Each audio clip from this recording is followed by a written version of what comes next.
आज हम क्लास 8 रुचिरा के 10वां पाठ नीति नवनीतम का अध्ययन करेंगे। इस पाठ में महर्षि मनु द्वारा रचित मनु स्मृति के कुछ श्लोकों का संकलन है, जिसमें सदाचार के महत्व को बताया गया है। पहला है अभिवादनशीलस्य नित्यं वृद्धोपसेविनः चत्वारि तस्य वर्धन्ते आयुर्विद्या यशो बलम्। अन्वय होगा अभिवादनशीलस्य नित्यं वृद्धोपसेविनः तस्य आयुर्विद्या यशः बलं चत्वारि वर्धन्ते। अभिवादनशीलस्य, अभिवादन यानी प्रणाम करने वाले के, नित्यम वृद्धोपसेविनः सदैव, वृद्ध प्लस उपसेविनः बड़े बूढ़ों के सेवा करने वाले के, तस्य उसके, आयु उम्र, विद्या पढ़ाई अथवा ज्ञान, यश प्रसिद्धि, बलम बल, चत्वारि चारों वर्धनते बढ़ते हैं। अर्थ होगा जो व्यक्ति अपने से बड़ों को नित्य प्रणाम करता है तथा बड़े बूढ़ों की सेवा करते हैं, उसके आयु, विद्या, यश और बल चारों बढ़ते हैं। दूसरा है यम माता पितरौ कलेशम सहेते संभवे निरिणाम न तस्य निष्कृति शक्या कर्तुं वर्ष शतैरपि। अन्वय होगा निरिणाम संभवे यम कलेशम माता पितरौ सहेते तस्य कष्टस्य निष्कृति वर्ष शतैरपि न कर्तुं शक्या। निरिणाम मनुष्यों के संभवे पैदा होने पर, यम जो, कलेशम कष्ट को, माता पितरौ माता पिता सहेते सहते हैं, तस्य उस कष्टस्य कष्ट का निष्कृति बदला वर्ष शतैरपि 100 वर्षों में भी न कर्तुम नहीं किया जा सकता। अर्थ होगा मनुष्य के जन्म के समय जो कष्ट माता पिता सहते हैं, उस कष्ट का बदला 100 वर्षों में भी नहीं चुकाया जा सकता, अर्थात नहीं किया जा सकता। अगला होगा तयोर्नित्यं प्रियं कुर्यादाचार्यश्च सर्वदा तेष्वेव त्रिषु तिष्ठेषु तपः सर्व समाप्यते। अन्वय होगा तयो आचार्यश्च नित्यं सर्वदा प्रियं कुर्यात् तेष्वेव त्रिषु तुष्टेषु तपः सर्वं समाप्यते। तयो उन दोनों का, अर्थात माता पिता का, आचार्यश्च और गुरु का, नित्यम रोज, सर्वदा सदैव, प्रियम प्रिय कुर्यात करना चाहिए। तेषु प्लस एव,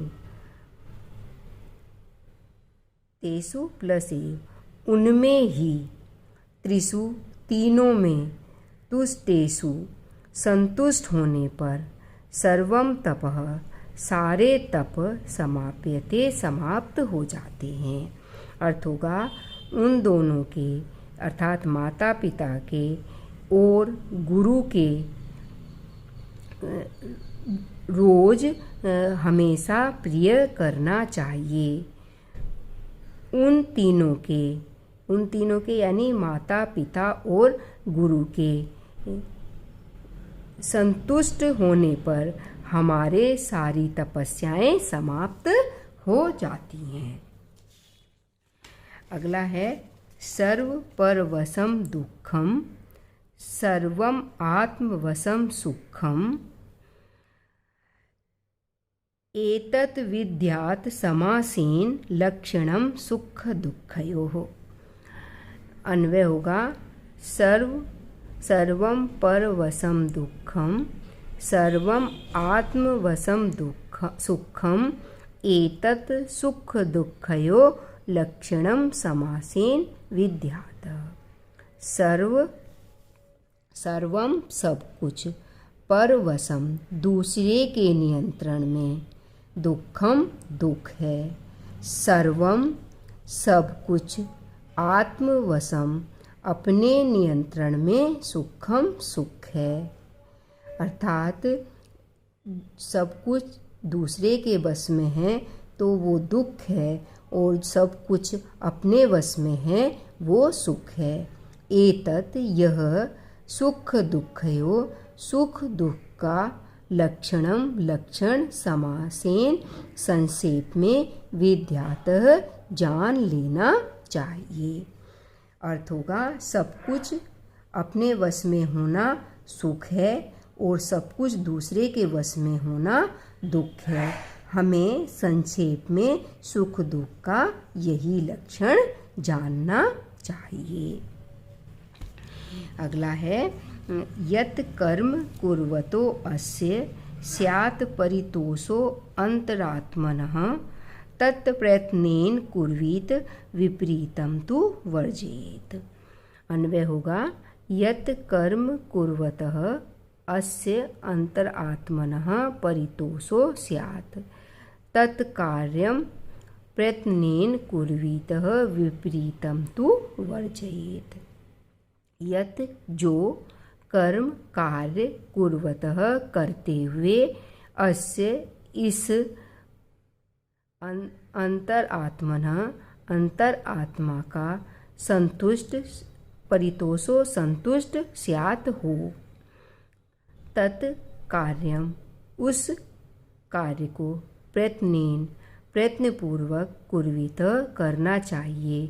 विपरीतम तु विपरीत को तो वर्जयेत त्याग देना चाहिए। अर्थ होगा जिस कार्य को करते हुए अंतर आत्मा को संतुष्टि हो उस कार्य को प्रयत्नपूर्वक करना चाहिए और इसके विपरीत तो कार्य को वर्जयेत त्याग देना चाहिए। अगला है दृष्टिपूतम नैसेत पादम वस्त्रपूतम जलम पिबेत सत्यपूताम वदेत वाचम मनःपूतम समाचरेत।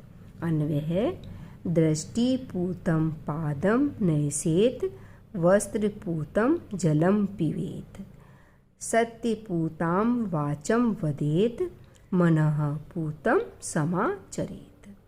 दृष्टिपूतम दृष्टि से पवित्र करके, पादम पैर को नैसेत रखना चाहिए, वस्त्रपूतम वस्त्र से पवित्र करके अर्थात वस्त्र से छानकर, जलम पिबेत जल को पीना चाहिए, सत्यम पूताम सत्य से पवित्र करके, वाचम वाणी को वदेत बोलना चाहिए, मनःपूतम मन से पवित्र करके समाचरेत आचरण करना चाहिए। अर्थ होगा दृष्टि से पवित्र करके पैर को रखना चाहिए, वस्त्र के द्वारा पवित्र करके जल को पीना चाहिए, सत्य से पवित्र करके वाणी को बोलना चाहिए और मन से पवित्र आचरण करना चाहिए। तो बच्चों ये हमारा 10वां पाठ का अध्ययन पूरा हुआ और इस पाठ के अभ्यास कार्य को हम अगली वीडियो में करेंगे।